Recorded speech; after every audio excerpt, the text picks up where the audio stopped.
Hey, what's up guys, welcome back to the channel. So this is going to be a very long video. It's going to be a comprehensive review about the Dji Osmo Mobile 2, how to use it.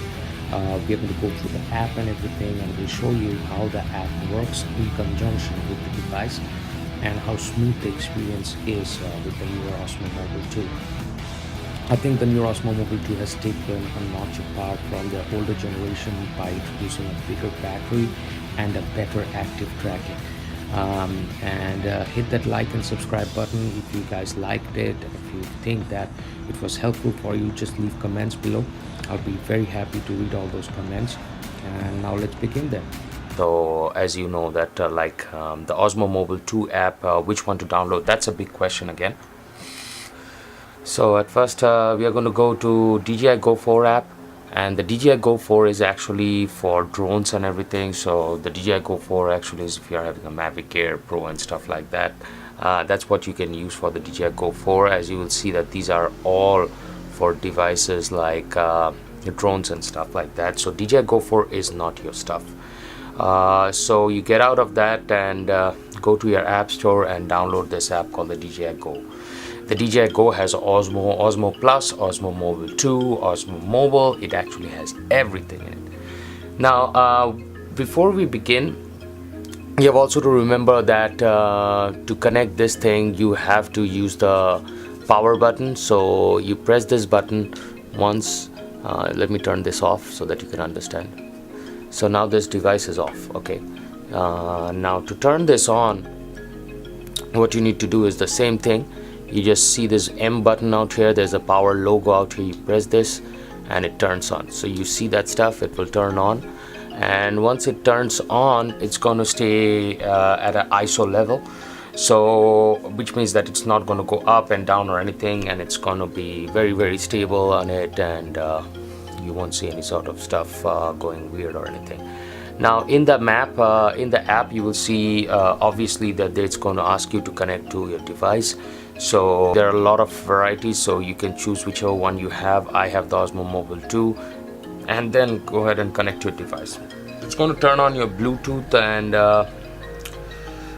it's going to show connection, and that's it. It's connected. Now that's your device that's connected. I'm pretty skeptical about some features like what is that called, the stabilization, because what's this? So you are taking your stuff like this, right? And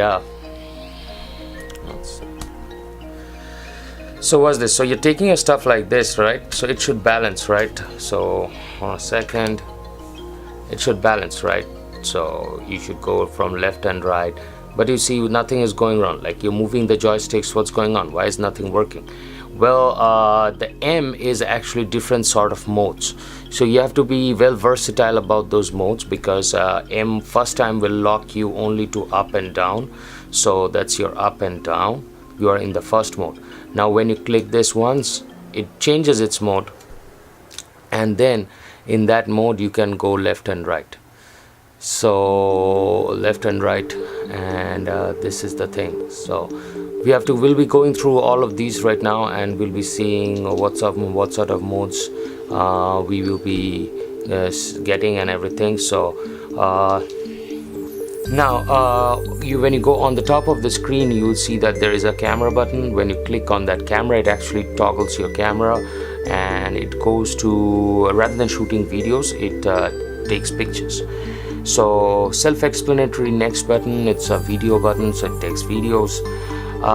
If you want to toggle your cameras like front and back camera, that's my front camera. If you want to take to your back camera, that's your back camera. So stabilization can be in front and back, so you can take whichever one you want. And then comes this very interesting dot out here. You see, that is called active tracking. So active tracking is a very new feature. For example, let me bring a lens in the front. Hold on a second. Okay, so now we want to take that lens, and we want to track that lens while we do a review or anything on that. So we'll take this and we'll create this box around the lens. So once that thing is tracked, you'll see that it automatically tracks itself now. So that's a very interesting thing, because now it actually wants to track. So even if you're moving your stuff or anything, it is actually continuously tracking that Canon lens out there. It's very interesting. So active tracking is pretty improved on this, and you will see that, like, even if you're like taking your stuff on the sides or anything, it always tracks that stuff. So pretty interesting that active tracking is so improved on the new Osmo Mobile 2. The Osmo Mobile 1 active tracking was good, but it used to fail all the time. A lot has to depend upon the motor's quality, and it also has to depend upon what sort of phone you're using. Okay, so now when we are done with active tracking, you can actually select the button exit out here, and you get out of active tracking. So now you're out of active tracking, and now you can actually, what's that called, now we will be going through other modes and everything. Now before you even taking videos, you have to make sure some stuffs are right. So for example, what sort of resolution you're shooting in, because if you're shooting on an iPhone's camera is capable of doing 4K footage. So for example, if you go to cameras out here, go to video resolution, you'll be seeing that the video resolution on this. Okay, so you can now go and select which one do you want. Do you want 60 FPS or not? I usually shoot a lot into 1920 to 1080 at 60 FPS because if I want to slow down my tracks or anything, you know, like, it's much more helpful to have 1920 into 60 FPS because you can actually slow down the tracks on post-production and stuff like that. But if you're shooting 720, you can do, I don't know why you're shooting 720, maybe for fun, I don't know. But you can also shoot 4K on your iPhone 10, on your Samsungs and stuff like that. So I always pre-select this to 4K. Now on the second, we'll be going into something very important that's before you begin your shooting. Also, you need to see what is your gimbal mode at. So for example, scene mode, are you in walk mode or are you sport mode? So if you're in walk mode, just press the walk mode. I do not usually select sport mode. I would actually say you guys to refrain from the sport mode. I would say walk mode is perfectly fine. And from there we'll be going into one more option of camera out here. Now this is the thing that you guys can use. So if you're a vlogger or anything, you can actually go to beauty effects and you can select beautify. So beautify is for those who want to use vlogging for Facebook and stuff like that.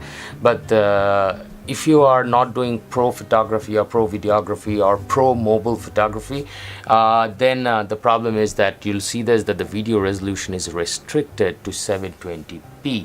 I would say beautifying, I will just turn this off, just not to mess with my colors.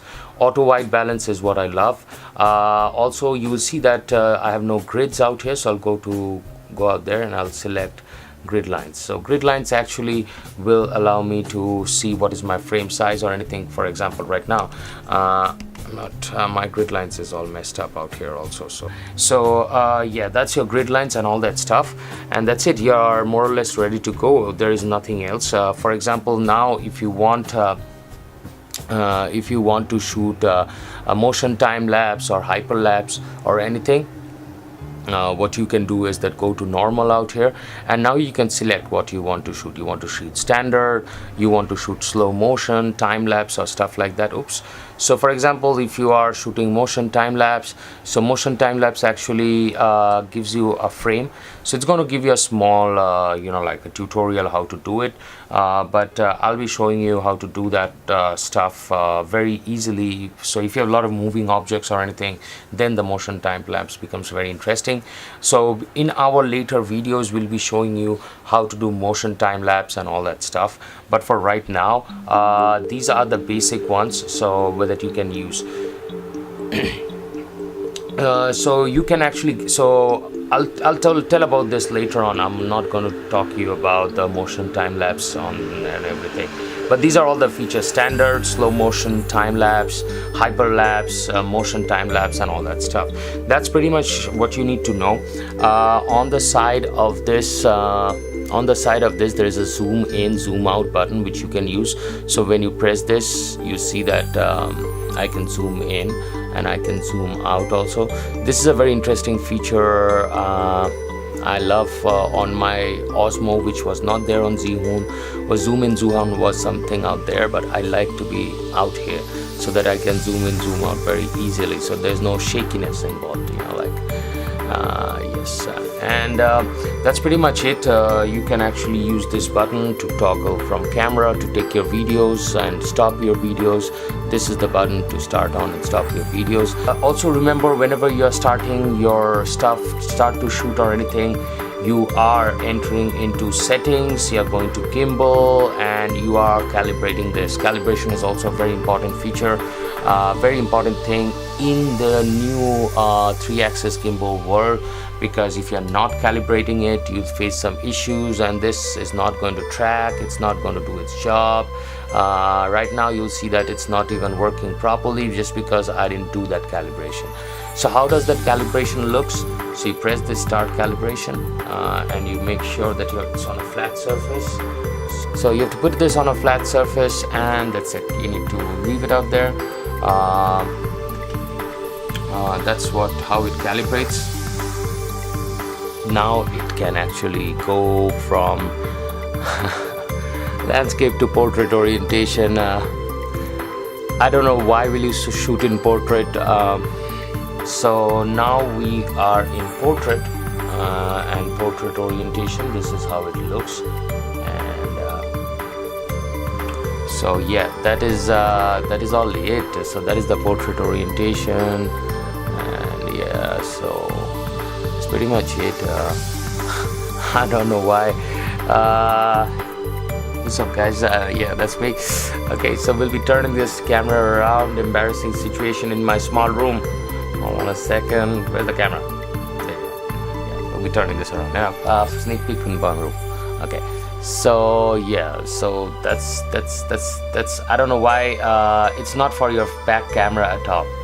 If you're thinking this orientation is for your back camera, no, this is not for your back camera. This is only for your front camera.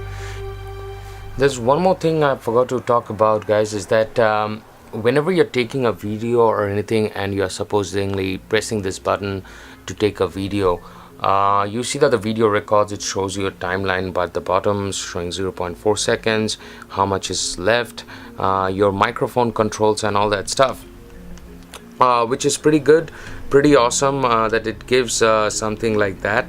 But have you ever wondered where it is going to get saved? For example, now if we stop this and you thought that it's going to get saved into a gallery, it's nothing like that.